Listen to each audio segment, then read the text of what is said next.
नमस्कार दोस्तों, आपका स्वागत है हमारे चैनल पर। आज की हमारी कहानी। वह नई स्मार्ट सी पड़ोसन अनुज को भा रही थी। उसे अपनी खिड़की से छिप छिप कर देखता रहता है। नई पड़ोसिन रिंकी भी फैशनेबल अनुज से प्रभावित हो रही थी। वह अपने सिंपल पति गिरीश को अनुज जैसा फैशनेबल बनाना चाहती थी। शाम को जब रिंकी बन सवर कर बालकनी में पड़े झूले पर आ बैठती तो अनुज चोरी छिपे उसकी हर बात नोटिस करता। कितनी सलीके से साड़ी पहने चाय की चुस्कियां लेते हुए किसी किताब में गुम रहती हैं मैडम। क्या करें, मियाँ जी का इंतज़ार जो करना है, और मियाँ जी हैं जो ज़रा भी ख्याल नहीं रखते इस बात का। बेचारी को खूबसूरत शाम अकेले काटनी पड़ती है। काश वह उसका पति होता तो सब काम छोड़ फटाफट चला आता। अनुज का मन गाना गाने को मचलने लगता। कहीं दूर जब दिन ढल जाए, कितने ही गाने हैं हसीन शाम के। ये शाम मस्तानी। अनु कहाँ हो, समोसे ठंडे हो रहे हैं। तभी उसे सपनों की दुनिया से वास्तविकता के धरातल पर पटकती उसकी पत्नी सालू की आवाज़ सुनाई दी। आ गई मेरी पत्नी की बेसुरी आवाज़। इसके सामने तो बस एक ही गाना गा सकता हूँ कि जब तक रहेगा समोसे में या तेरा रहूँगा ओ मेरी सालू। बालकनी में हो तो वहीं ले आती हूँ। सालू कपों में चाय डालते हुए किचन से ही चीखी। उप नहीं, मैं आया, कह अनुज जल्दी यह सोचते हुए अंदर चल दिया। कहाँ वह स्लिम ट्रिम सी कैटरीना कैफ और कहाँ ये हमारी मोटी भैंस। अनुज ने कदमों और विचारों को अचानक ब्रेक न लगाए होते तो चाय की ट्रे सालू से टकरा गया होता। अनुज रोज सुबह जॉगिंग पर जाता तो रिंकी वहां दिख जाती। अनुज से रहा नहीं गया। जल्द ही उसने अपना परिचय दे डाला।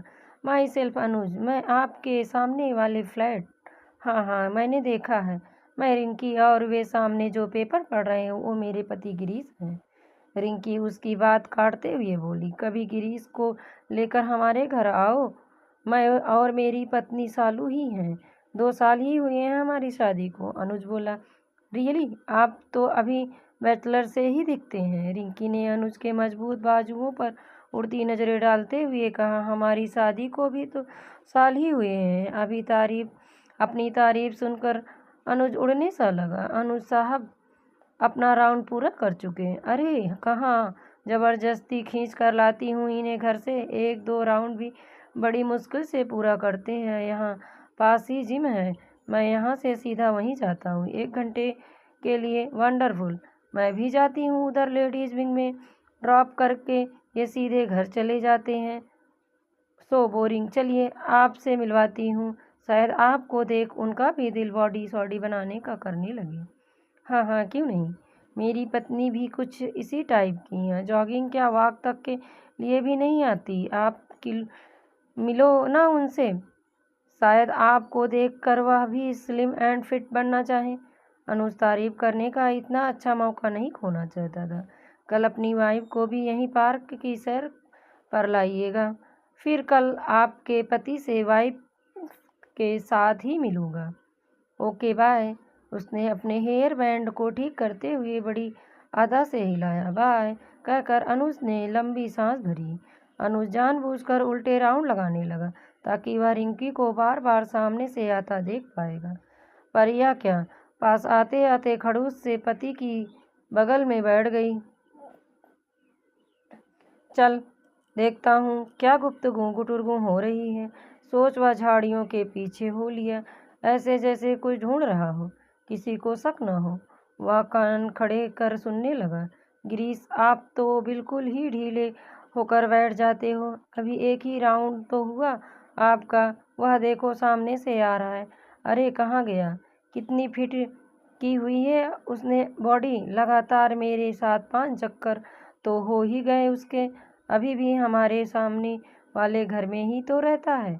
आपने देखा है क्या, सॉलिड बॉडी है उसकी।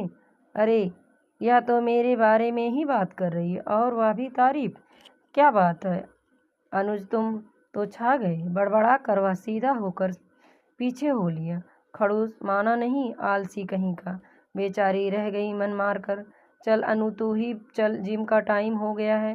सोच वह जॉगिंग करते हुए ही जिम पहुंच गया। रिंकी को जिम के पास उतार कर गिरीश चला गया, यह कहते हुए, घंटे भर बाद लेने आ जाऊंगा। यहाँ वक्त बर्बाद नहीं कर सकता। हाँ, मत कर खड़ूस बर्बाद। तू जा घर में बैठ और मरने कटने की खबरें पढ़। मन ही मन बोलते हुए अनु ने बुरा सा मुंह बनाया और अपनी सालू रानी तो घी में तल आलू के पराठे खा खा कर सुबह सुबह टीवी सीरियल से फैशन सीखने की क्लास में मस्त खुद को निखारने में जुटी होगी।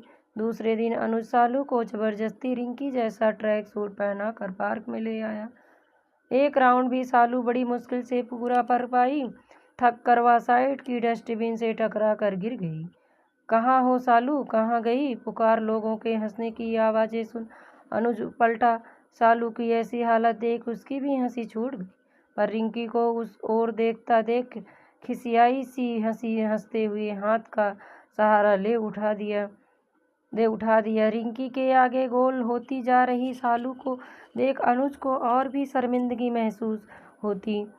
घर पर उसने साइकिलिंग मशीन भी ला कर रख दी, पर उस पर सालू 10-15 बार चलती और फिर पलंग पर फैल जाती। बस ना अनु, हो गया आज के लिए। सुबह से कुछ नहीं खाने दिया, बहुत भूख लगी है, खाने दो पहले आलू के पराठे प्लीज़। खाने के नाम से उसमें इतनी फुर्ती आ जाती कि अनुज के छिपाए पराठे फटाफट उठा लाती और फटाफट खाने लगती। तुम भी खा कर तो देखो, मिर्च के अचार के साथ बड़े टेस्टी लग रहे हैं।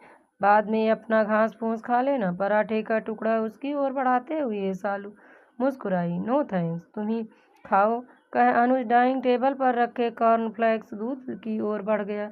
सालू टीवी खोल कर बैठ गई तो अनुज बाउल लेकर अपनी विंडो पर आ गया। ओह, आज तो सुबह से बड़ी चहलकदमी हो रही है। तैयार मैडम रिंकी सीधे कदमों से हाई हील में खट खट करते इधर उधर आ जा रही हैं। दिल में उसके जल तरंग सी उठने लगी। लगता है किसी फंक्शन में जा रही हैं। उफ लो, यह खड़ूस अपने जूते पहने यहीं आ मरा। बेटा 3 पीस सूट पहनकर हीरो नहीं बन जाएगा। बीबी की बात कभी तो मान लिया कर, थोड़ी बॉडी शॉडी बना ले। अनुज पर्दे के पीछे खड़ा बड़बड़ाए जा रहा था। काश रिंकी जैसी मेरी बीबी होती। खटपट खट करते 2 कदम आगे 2 कदम पीछे करके मेरे साथ डांस करती। मैं उसे यूं गोल गोल घुमाता। वह ख्यालों में खो गया। एक दिन ख्यालों को सच करने के लिए अनुज सालू के नाप के हाई हील सैंडल ले आया। बड़े चाव से सालू को पहनाकर उसने म्यूजिक ऑन कर दिया। सालू को सहारा देकर उसने खड़ा किया। घुमाया तो सालू खिलखिलाकर हंसते हुए बोली, अरे अन्नू, मुझसे नहीं होगा, अरे गिर जाऊंगी। फिर अपने आप को संभालने के लिए उसने अनुज को जो खींचा तो दोनों बिस्तर पर जा गिरे। अनुज को भी हंसी आ गई। थोड़ी देर तक दोनों हंसते रहे। रिंकी को अपनी बालकनी से ज़्यादा कुछ तो दिखाई नहीं दिया, पर दोनों की हंसी बड़ी देर तक सुनाई देती रही। अक्सर दोनों की हंसी खिलखिलाहट सुनाई देती है। कितना हंसमुख है अनुज, अपनी पत्नी को कितना खुश रखता है। और ये हैं श्रीमान गिरीश, हमेशा मुंह फुलाए बैठे रहते हैं, जैसे दुनिया का सारा बोझ इन्हीं के कदमों पर हो। रिंकी के दिल में भूख सी उठी तो वह अंदर हो ली। थोड़ी देर बाद ही अनुज उठा और सालू को भी उठा दिया। चलो थोड़ी प्रैक्टिस करते हैं। कल 35 नंबर कोठी वाले राकेश जी के बेटे की सगाई है। सारे पड़ोसियों को बुलाया है, हमें भी और गिरीश फैमिली को भी। खूब डांस वांस होगा, बोला है खूब तैयार होकर आना। अच्छा तो यह बात है, तभी ये सैंडल। सालू मुस्कुराई। सालू फिर खड़ी हो गई। किसी तरह अनुज कमर में हाथ डालकर डांस कराने लगा। हंसते हुए सालू ने 2 राउंड लिए। फिर अचानक पैर ऐसा मुड़ा कि हील सैंडल से अलग जा पड़ी और सालू अलग। तुमसे कुछ नहीं होगा सालू, तुमने अच्छे खासे सैंडल भी बेकार कर दिए। ब्रांडेड नहीं थे तो पहले ही लग रहा था, पर आपको बुरा लगेगा इसलिए नहीं कहा। रिंकी को गिरीश हर चीज़ ब्रांडेड ही दिलाते हैं। काश मेरा पति भी इतना रईस होता का। सालू ने ठंडी आह भरी।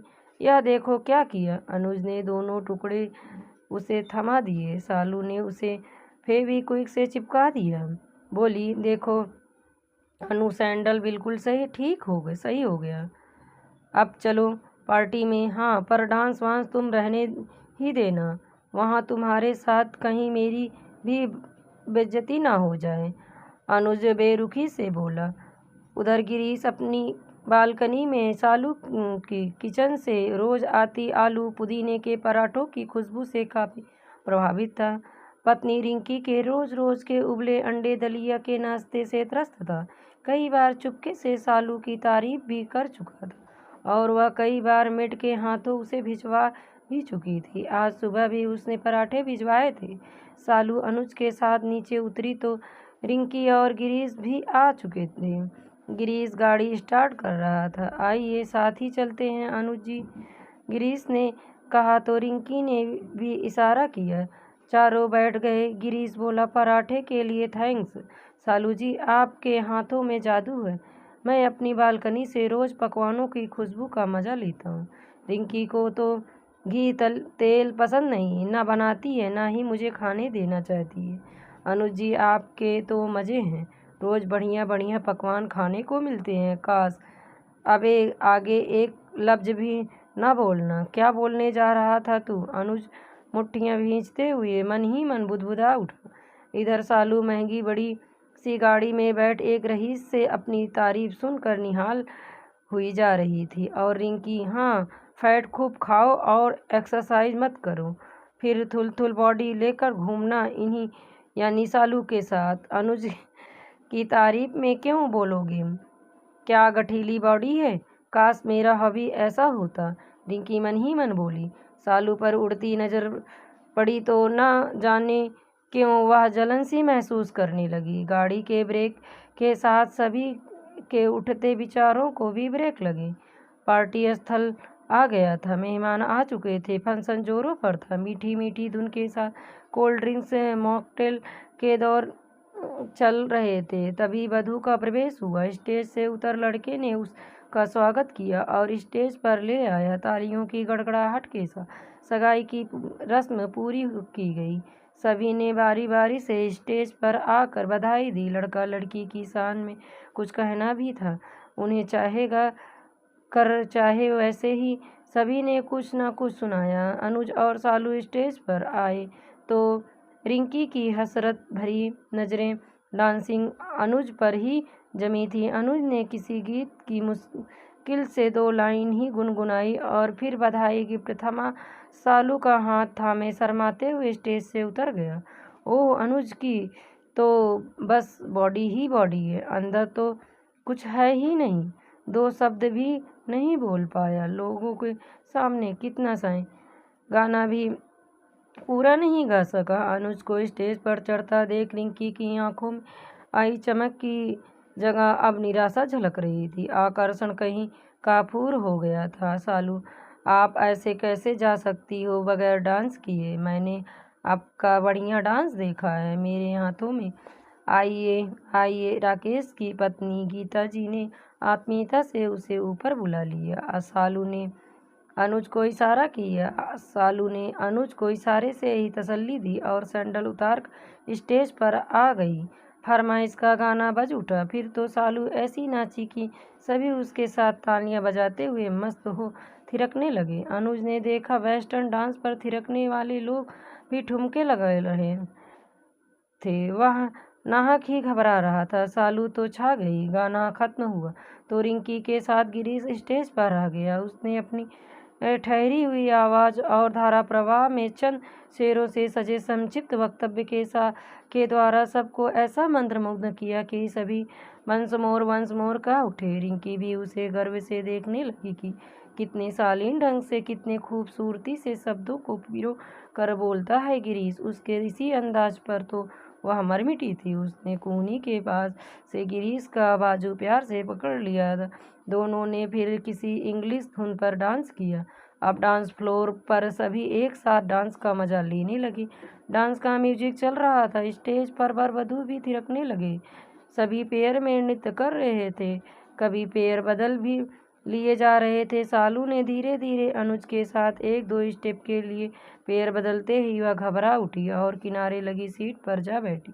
अनुज थोड़ी देर नई रस्म में शामिल हो नाचता रहा। एक बार रिंकी भी उसके पास आ गई, पर दूसरे ही पल वह दूसरों की बाहों में थिरकती तीसरी के पास पहुंच गई। अनुज को झटका सा लगा, कुछ अजीब सा फील होने लगा। कैसे हैं ये लोग? गिरीश अपने में मस्त, किसी और की पत्नी के साथ, और उसकी पत्नी रिंकी किसी और के पति के साथ। अजब गजब कल्चर है इनका। इससे अच्छी तो मेरी सालू है। उसने दूर अकेली बैठी सालू की ओर देखा और फिर उसके पास चला गया। गिरीश ने देख लिया था। उप सालू ने न तो खुद एंजॉय किया और न पति को ही मज़े लेने दिए। अब पास बुला लिया। ऐसी पार्टियों के लायक ही नहीं वे। उधर रिंकी को देखो, कैसे एक हीरोइन सी सबकी नज़रों का केंद्र बनी हुई है।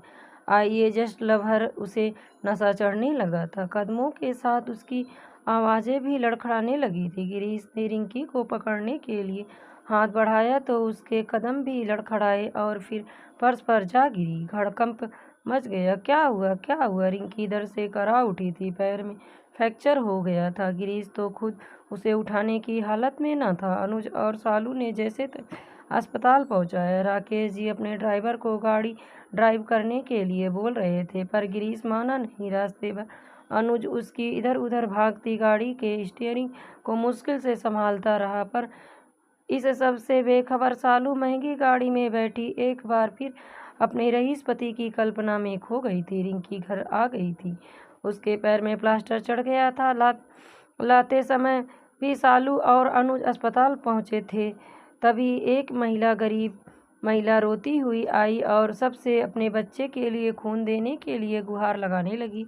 तुम रिंकी मैडम के पास चलो सालू, मैं अभी आता हूँ, कहकर अनुज ने सालू से कहा तो वह उसका आशय समझ गई। अभी 10 दिन भी नहीं हुए तुम्हें खून दिए, सालू बोली। अनुज नहीं माना। उस गरीब को खून दे आया। फिर रिंकी को उसके फ्लोर पर सही सलामत पहुंचाया। अगले दिन बॉस से डांट भी खानी पड़ी। ऑफिस पहुंचने में लेट हो गया था। अनुज दूसरों की खातिर अपनी परवाह नहीं करता। सालू ऑटो में बैठी सोच रही थी। अपने ब्लॉक के गेट के पास आने पर उसे एक संतरे की रेहड़ी वाला दिखा। उसने ऑटो रुकवाया और उतरकर ऑटो वाले को पैसे देने लगी। तभी वहां से हवा में बातें करती एक लंबी सी गाड़ी गुजरी। वह रोमांचित हो उठी। उसने सिर उठाकर देखा, अरे ये तो हमारे पड़ोसी गिरीश हैं। काश उसका पति भी कोई BMW जैसी गाड़ी वाला होता। सालू अभी यह सोच ही रही थी कि वही गाड़ी उल्टी साइड से आकर रेहड़ी वाले से जा टकराई। रेहड़ी उलट गई और रेहड़ी वाला छिटक कर दूर गिर गया। उसके संतरे सड़क पर चारों ओर बिखर गए। सालू ने साफ देखा था कि गाड़ी गलत साइड से आकर रेहड़ी वाले से टकराई थी। फिर भी गिरीश ने तमाचे उस गरीब को जड़ दिए। फिर चीख कर बोला, देख कर नहीं चल सकता साहब जी। आंसू बन रेहड़ी वाले का दर्द आंखों में उतर आया। वह हाथ जोड़े इतना ही बोल सका, ये पकड़ अपने नुकसान के रुपए, ज़्यादा नाटक मत कर, कुछ नहीं हुआ, अब जल्दी सड़क साफ कर, कह गिरीश ने उसे 2000 का एक नोट दिया। सालू गिरीश का क्रूर व्यवहार देखती रह गई कि इतना अमानवीय बर्ताव। उसकी महंगी गाड़ी फिर तेजी से उसकी आंखों से ओझल हो गई। सालू को इस समय कोई रोमांच न उठा, बल्कि उसे अपनी आंखों में नमी सी महसूस होने लगी। उसने पर्स से रुमाल निकालकर रेहड़ी वाले के माथे से बहता खून पोंछकर ब्रांडेड चोट पर चिपका दी। फिर संतरे उठवाने में उसकी मदद करने लगी। रहने दीजिए मैडम जी, मैं उठा लूँगा। रेहड़ी वाले के पैरों और हाथों में भी चोटें थी। सालू ने नज़रों से ओझल हुई उस गाड़ी की ओर देखा। वहाँ सिर्फ धूल का गुब्बार था जिसने उसकी सपनों वाली कल्पना को उड़ा कर रख दिया। कि शुक्र है उसका अनुज महंगी बड़ी गाड़ी में घूमने वाले ऐसे छोटे दिल के घटिया इंसान की तरह नहीं है। न जाने उसने कितनी बार अनुज को ऐसे ज़रूरतमंदों की मदद करते देखा है। रईस ही तो है वह, वास्तव में बड़े दिल वाला रईस। सालू को अनुज पर प्यार आने लगा और फिर वह तेज कदमों से घर की ओर बढ़ चली गई। दोस्तों, ये थी आज की हमारी कहानी। आपको कैसी लगी कृपया कमेंट में बताएं और वीडियो को लाइक, शेयर और चैनल को सब्सक्राइब करें। धन्यवाद दोस्तों।